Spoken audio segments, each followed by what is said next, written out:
Here are some photographs from the scene. The front of the bus completely smashed open. The roof of the shelter cut into the upper deck of the vehicle. Traffic around the area was snarled as dozens of first responders descended on the scene. Let's take a look at where this happened. The bus leaving downtown Ottawa, making several stops. At Tunney's Pasture, it turned into an express route, traveling non-stop to Bayshore in the city's West End, but it didn't make it, crashing instead into a transit shelter at Westboro Station. Tonight, passengers on that bus and other witnesses are describing an awful scene. Among them, Ryan Baldassa, who travels the route every day. His bus passed by moments after the crash. Well, it was gut-wrenching to see. I mean, it's not something you see every day. It's completely out of the norm. And, I mean, it's something you don't ever want to see. I mean, it's just people on their way home from work on a Friday afternoon. So it's a horrible scene. Fortunately, I didn't see any people that were injured or anything, but there was a ton of first responders on the scene.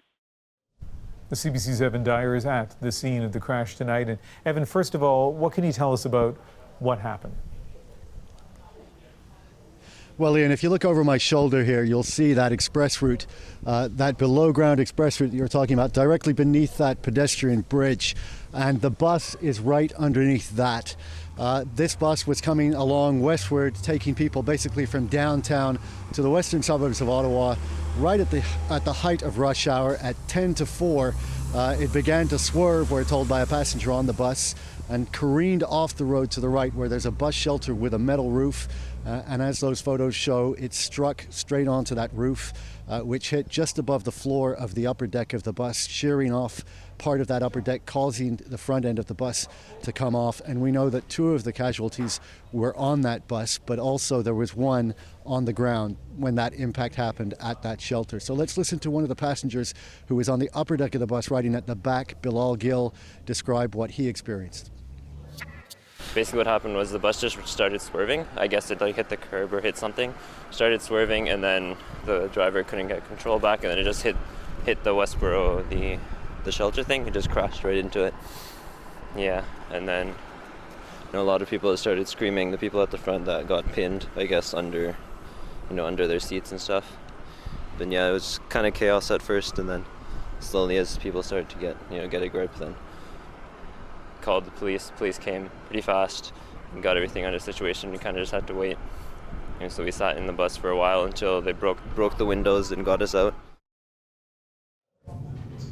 So Bilal mentioned there people being taken out by first responders. When we arrived here, we saw ladders, 4 or 5 of them leaning up against the bus, and that's how police and firefighters accessed that upper deck and brought people down. And then they took them to all 4 major hospitals here in Ottawa, where there are still, we believe, 14 people in critical condition. Now, obviously, also with all of this happening at rush hour, many people, thousands of people travel along this transitway, and loved ones, family and friends were worried, of course, about them. We ran into one woman who had come down here. Mary Hawkeye was looking for her son who'd finished work a few hours before. Let's listen to her.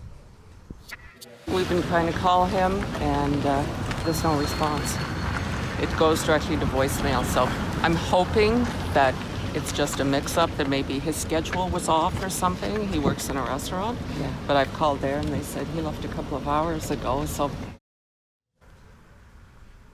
So one positive thing we can report is the end of that story. Mary Hawkeye was finally able to locate her son. Nice to hear, obviously. And tell us about what police have been saying about the driver. Well, that's an interesting aspect, and we certainly don't have all the answers, but we do know that the police took the driver of the bus into custody at the scene, and Chief Charles Bourdalow, Chief of Ottawa Police, spoke about that at a news conference a few hours ago. Let's listen to him. I can advise you, without getting into all the details, the driver of the bus, there was a requirement for us to arrest her at the scene, and she's been transported to our headquarters for interviewing. So as he said, without details, we really don't know what that's about yet. But of course, we expect a proper investigation, a Transportation Safety Board investigation into the cause of this bus crash that will undoubtedly look at all the possibilities of human error, mechanical error. That's happened before, because this is not the first fatal crash in Ottawa involving a double-decker bus. In fact, back in 2013, shortly after these buses were introduced, many people will remember that terrible crash between a bus and a train in the west end of Ottawa that also took lives, 6 in that case. Okay. Evan Dyer in Ottawa, thank you. The Prime Minister shared a message of support tonight for those affected, tweeting, "I want to send my deepest condolences to the families of victims and everyone affected by today's tragic bus crash in Ottawa."